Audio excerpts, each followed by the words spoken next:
Halo guys, kembali lagi dengan saya Kalimasada dari Akademi Kripto. Di video kali ini kita akan membahas video dengan topik udah dijual kok terbang tambah tinggi lagi. Ini adalah topik yang saya sering dengar teman-teman ini tanya, "Bang, saya udah beli koin A, terus koin tersebut udah cuan nih, terus saya jual, tapi kok setelah saya jual ini tambah tinggi lagi naiknya." Ini hal yang sangat mengesalkan ya teman-teman, karena kita semua pasti pernah mengalami hal ini. Udah dijual kok besok malah naik 10 kali lagi. Ini hal yang ngeselin ya, dan juga sedikit menyakitkan. Lalu kira-kira apa yang harus teman-teman lakukan ketika skenario ini terjadi ke teman-teman? Langkah pertama yang harus teman-teman lakukan adalah jangan menyesal. Ya, nasi sudah menjadi bubur, apalagi yang mau kamu sesali, tidak akan memutarbalikkan fakta bahwa kamu sudah menjual koin tersebut dan kamu juga sudah tidak punya barangnya di portofolionya ketika harganya naik. Jadi sekalipun kamu menangis, kamu tidak akan bisa kembali ya memutar waktu dan juga ngomong ke dirimu yang ada di masa lalu, jangan dijual dulu, itu koin masih bisa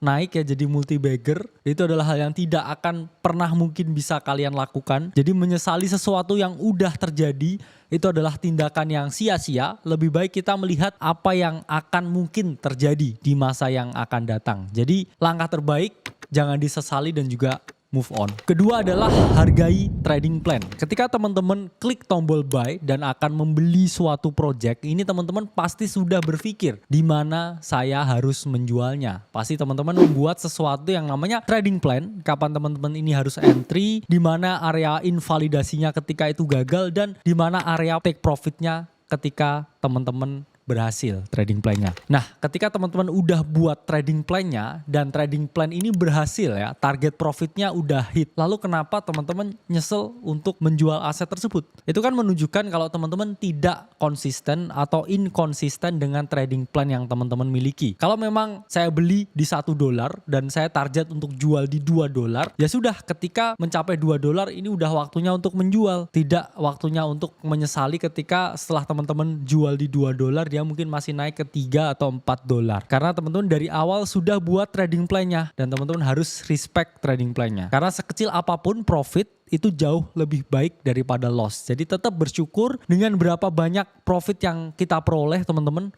Karena bersyukur itu lebih baik daripada mengeluh, dan ya, profit lebih baik daripada loss. Jadi jangan ngeluh, respect trading plan, dan tetap bersyukur seberapa besar pun profit yang teman-teman peroleh. Cara ketiga adalah jangan dikejar. Ya, itu ibarat bus yang udah jalan, ibarat kereta yang udah jalan. Seberapa jauh pun kita berlari, kita tidak akan pernah bisa mengejarnya. Sekalipun kita bisa mengejarnya, mungkin kita juga akan sedikit terseok-seok ya, dan nafas kita akan terengah-engah karena itu sudah jalan ya. Misalkan kamu udah jual, ya udah biarin aja. Ketika kamu mengejar posisi yang udah bergerak itu sangat amat berisiko. Kenapa? Karena kalian pasti chasing the pump, dan profit yang udah kalian peroleh di awal ketika membeli sesuatu itu bisa aja berubah jadi loss. Misalkan kalian udah beli di 1, kalian TP di 2, terus kemudian dia naik di 2,5 ya. Terus kamu beli lagi di 2,5. Ternyata dia balik lagi ke 1. Itu yang kamu awalnya ini udah profit terus jadi loss, teman-teman.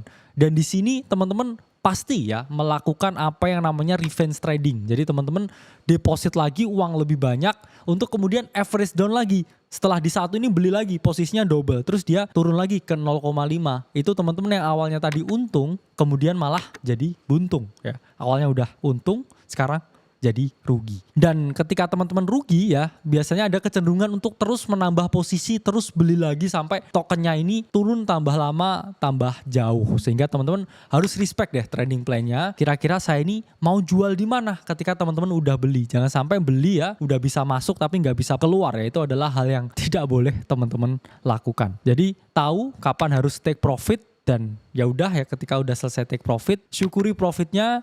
Ketika itu udah naik lagi, jangan dikejar lagi. Ada potensi turun, ada potensi retrace. Dan juga ketika teman-teman udah ngejar, gagal, ya udah jangan average down terus menerus. Karena itu teman-teman bisa membuang profit, dan yang ada teman-teman justru memperoleh loss atau kerugian. Keempat adalah untuk antisipasi, teman-teman bisa gunakan moonback strategi. Jadi ini strategi yang berkali-kali kita udah ungkapkan ya teman-teman, ketika naik 100% better dijual 50%, amankan dulu ya modalnya. Setelah modalnya ini berhasil teman-teman amankan, teman-teman udah bebas ya, ini koinnya ini mau turun lagi ke 40% ya, ataukah ini tokennya mau naik 400% lagi, karena di situ teman-teman udah amanin modalnya. Jadi teman-teman riding free trade ya, yang teman-teman udah nggak peduli apakah ini mau untung ataukah mau rugi ya, karena teman-teman modalnya udah aman ya, mau rugi bodoh amat, besok pun mau naik 4 kali lipat pun juga syukur ya. Jadi di sini Moonback Strategy ini satu untuk mengamankan psikologis teman-teman, dan kedua karena di market kripto ini yang naik udah terlalu tinggi ini masih bisa naik lebih tinggi lagi. Jadi tetap siasati dengan menggunakan Moonback Strategy, amankan modalnya, biarkan profitnya berjalan.